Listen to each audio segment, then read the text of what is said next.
right, Las Vegas, you know your way around town. But do you really know your way around town? Because the ultimate local life hack in our car-centric city is knowing the best shortcuts.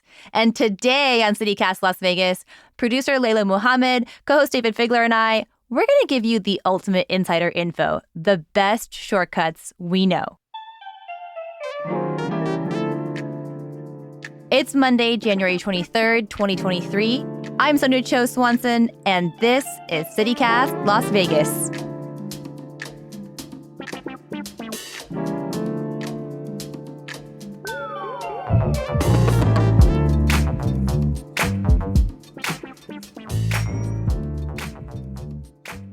So this question actually comes to us from Polly Schmidt, who says that she would love to hear some of our team's favorite shortcuts around the city. I love this question because I actually, even though I'm a Vegas local, I don't have that many shortcuts. And I feel like we need to mine the team brain trust. So I want to hear from you, Layla and Dayvid. What are your best shortcuts for getting around town, across town, and through town? So certainly we know not to take Las Vegas Boulevard to do things. That's the opposite of a shortcut. So it's the long cut. Right. It's the long cut. So I think people know about the service roads or the parallel roads on both sides of the strip. And they have some offshoots, and those are my fun little ways to get in and out of the downtown area and get closer to the strip. So industrial on one side, Frank Sinatra on the other side, those are really important streets. But I'm going to give some specifics, okay? Getting from downtown to the Cosmopolitan is one of my favorite hotels. I like going down industrial till it becomes Sammy Davis Jr. Sammy Davis Jr. turns into a little side street that is like the smallest of all streets maybe in Las Vegas called Jerry Lewis. Okay. Jerry Lewis Way turns into Aldebaran, which is also like a short little curve. And then it pops you right onto Harmon. And then Harmon will take you into the easy entrance into either Aria, City Center, or Cosmo on the other side. Or you could go to the west side of town if you have stuff over there, or even the east side to get across the strip on Harmon, which is probably one of the easier ways to traverse the strip. Mm-hmm. So basic shortcut then is Dean Martin to Jerry Lewis. Side note, they used to be partners in a comedy team. And then you go to that little side street, then you get to Harmon, and then you are home free without any of that strip traffic. So that's my number one easy breezy shortcut.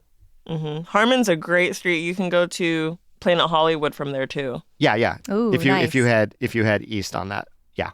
What about you, Layla? So mine is for when I went to UNLV, the university here, getting to Henderson. If you take Paradise towards the 215, it can get congested where you hit that tunnel area.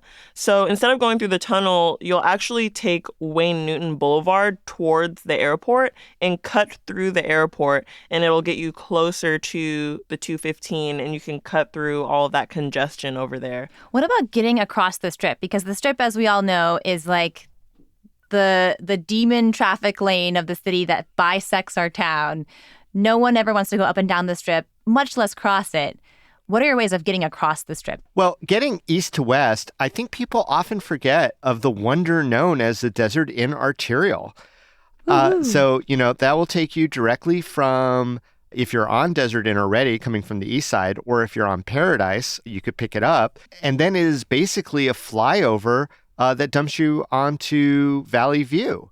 To get across the strip, and I'm not great with my directions like David is, like north, south, east, west. You won't hear me referring to directions that way. It's all about the stratosphere. Yes. Good landmark. Yeah, that's my landmark. But like we said before, Harmon, I really like to use Harmon to cut through the strip. Also because I go to Planet Hollywood and Cosmo a lot. Those are probably my most visited properties on the strip. So I really like to use Harmon, and it's a great way to get to those properties from UNLV too. But yeah, the ones David mentioned, Frank Sinatra Drive, Dean Martin, especially if you're going to Town Square, those are some really good alternative routes to avoid the Strip, because there's quite a few parallel roads to Las Vegas Boulevard. So you probably never should take Las Vegas Boulevard unless you want to get stuck at all of those lights. Yeah, I like using the street by Ellis Island, which is Koval, that kind of comes on up. And then there is a street, I think it's called Audrey, that kind of takes you up into the back of the MGM property. And then if you can find Reno, which is off of Tropicana, then you could kind of voom up into Mandalay Bay, and that's a quicker way to get up towards Town Square. Yeah, Reno turns into Giles, that turns into Mandalay Bay Road, and then that's an easy way to get to, like you said, Mandalay Bay, or you can get to Allegiant Stadium quicker that way too. Yeah. So true. Oh my God. Koval, Reno, Dean Martin, real ones know.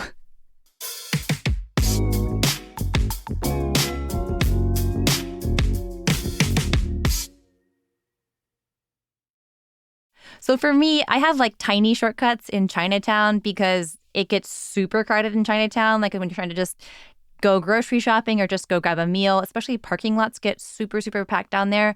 I love these tiny little side streets. So behind like Shanghai Plaza, there's a little street called Pioneer Ave that kind of spits you into their parking lot from the backside. It's like parallel just one block or like half a block north of Spring Mountain. And then over, that shopping center where like Pho Kim Long is and like the Golden Tiki, just on the south side of Spring Mountain. Use Wynn. Yeah, that one. Wynn to get in there. Yeah, exactly. So next to Wynn, but perpendicular to Wynn, there's these like little streets that like cross behind their parking lot. It's Renate, Vanessa, and Schiff. These tiny little streets. And they'll take you into these little back parking lots to avoid some of the like heavy traffic up on Spring Mountain Road. Yeah, and those parking lots are hard to get in and out of on Spring Mountain Road. God, it's a nightmare. We need a parking lot in Spring Mountain. Oh my gosh, this is totally making me think of all these other little zigzaggers around. Like if you're taking Rancho and you're going south towards the Palace Station, you could, instead of getting onto the I-15, you take the business access road to where Scandia used to be, and that'll get you to Area 15. Yeah, I've got another one like that where it looks like you're about to merge onto the highway, but you actually don't. So if you're coming up on the 215 from, say, like the south side of town, if you're going up north on the 215 and you're going to exit to go towards downtown Summerlin, there's a little kind of side street called Hughes Park. And so you kind of slip off the 215 and you're going parallel and you're like, am I getting on the highway? Am I not? I can't tell. But it's just a straight shot up towards Red Rock, downtown Summerlin, all that shopping, and it just spits you right onto those parking lots. It's super easy. It's super easy, but I've made that mistake so many times. And so, I get so disoriented when I'm away from downtown because that's who I am.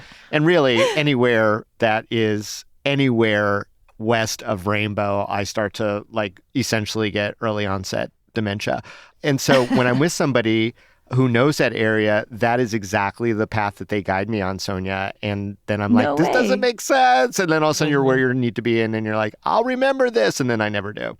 And then you don't. Yeah. And then you don't. On the topic of the suburbs, a road in Henderson that I really like taking, instead of taking the freeway, the 215, you just hop on Horizon Ridge. And that can get you all throughout Henderson, from Green Valley to Hendertucky, which is around Foothill High School.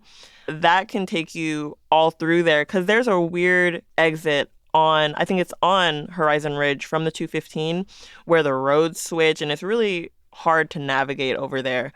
So confusing. Yeah, so if you just stay on Horizon Ridge, you can eliminate some of that confusion and cut through all of the traffic on the freeway. So for those of us who don't know Henderson, I'm raising my hand. Stay on Horizon Ridge. Yes, Noted. Horizon Ridge. Horizon Ridge will take you a lot of places. And also, if you're on the freeway on the 215, instead of exiting on Eastern, which is one of my least favorite streets in Las Vegas because there's always, if there's not construction, it's just so crowded and there's so much traffic. Eastern's rough. Yeah. Or an accident. Exactly, because there's a lot of restaurants and food places and shopping along Eastern too. So it's just a busy street. Yeah, people merging on and off constantly. It's ridiculous. Eastern's terrible. So instead of taking Eastern, take St. Rose, and you can get to pretty much anything that you're trying to get to on Eastern from St. Rose, either from the back way of the strip mall or that plaza, or you can take a quick side street and cut off a lot of traveling on Eastern. I've got a couple more. Sonja, you had mentioned Chinatown. So getting from downtown to Chinatown, there is like a little quickie little shortcut. So basically, if you're trying to get from downtown to Chinatown, you go up a street called Okie, which is actually Wyoming, but it turns into Okie. Anyway, you kind of wind your way around till you get to a street called Highland. And then Highland, which also has a bunch of strip clubs, you go past the Spearmint Rhino.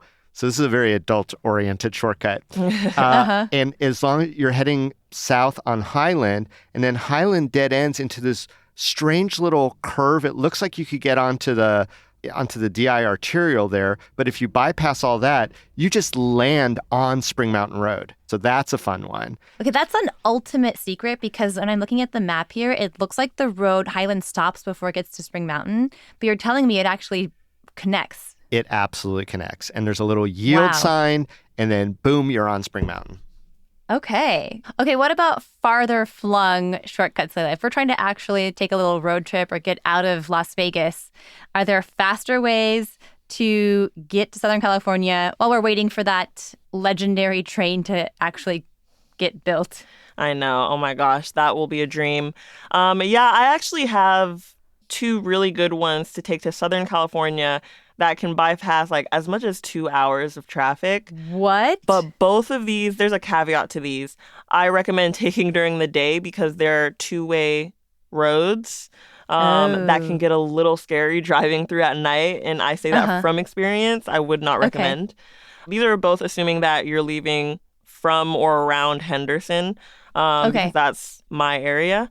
So if you take the 95 towards Searchlight, and take it all the way to, there's this like old Route 66 two-lane highway through a small town called Goffs. And then you take that to the I-40 and you'll get straight to Barstow. The I-40 will take you straight to Barstow and you can bypass so much traffic on the 15. And then this other one, if you're coming, I used this when I was coming back to Vegas from Palm Springs, so it can work the other way around as well. If you're in the Palm Springs area, you can take the 62 and cut through Joshua Tree. Ooh, that's to such the a 95. fun, beautiful drive, too. Yes, So not pretty. at night, though. A lot of critters come out at night, hit your car. Oh, I've done it both, and it is, it could be a little treacherous, but it's really pretty. You know, this has got me thinking, because in this day and age, we've got Google Maps, Apple Maps, all the maps that it can tell us how to avoid traffic when they know that there's a slowdown on the I-15 or the 95. Why do these local shortcuts still feel so special? I have that answer. Sometimes I think they're actually not shortcuts, but they do make you feel like you've got something wired or there's something just comfortable about knowing that it might be less populated or it might be faster than what the technology says. But I would guess that if you were to do an actual study, the Google Map or the Waze or whatever you're using will absolutely get you there faster than the ways that maybe we have even recommended here today. But it just feels better. It's more, it's kind of analog-y, and I love it. So even if I'm wrong, I'm 100% right. And what I've found too is that Google Maps and Apple Maps, those are like tried and true and tested, but Waze in Las Vegas will actually take you to some of those shortcuts that might not be shortcuts, but feel like shortcuts. And, you know, if Waze is taking you that way, it's probably saving you some time. Waze is my go-to app for navigation in Las Vegas. You can't use it in like a city like New York, but in Vegas, Waze will help you find some of those shortcuts. I'm going to add one more on top of that based on what you just said. And that is, if you're using those kind of lesser known, you're less likely to run into like tourists. And tourists are unpredictable in their driving, or new residents to Las Vegas. We love them and we want them to acclimate, but they may not have the driving thing down yet in our weird little valley. And so even if it's not faster, maybe it's less crowded with people who may be erratic or hazardous. Yes. Sure. All right, you guys. Well, thank you so much. This was really fun. I hope everyone who's listening gets a few tips out of this. And if we miss some, you should let us know. Give us a call at 702-514-0719. All right. Thanks, you guys. Safe driving out there. Thanks, Sonja. Yep. Be safe.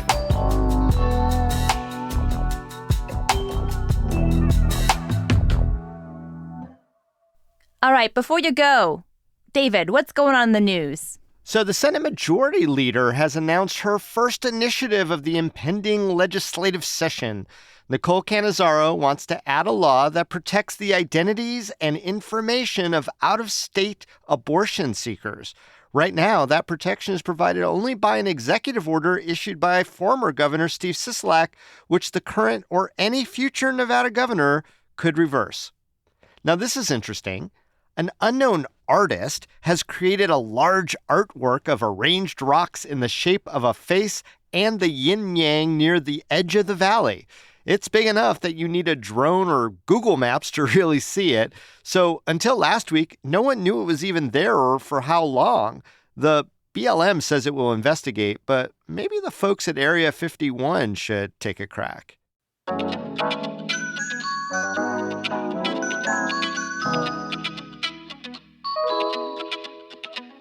That's all for today here on CityCast Las Vegas.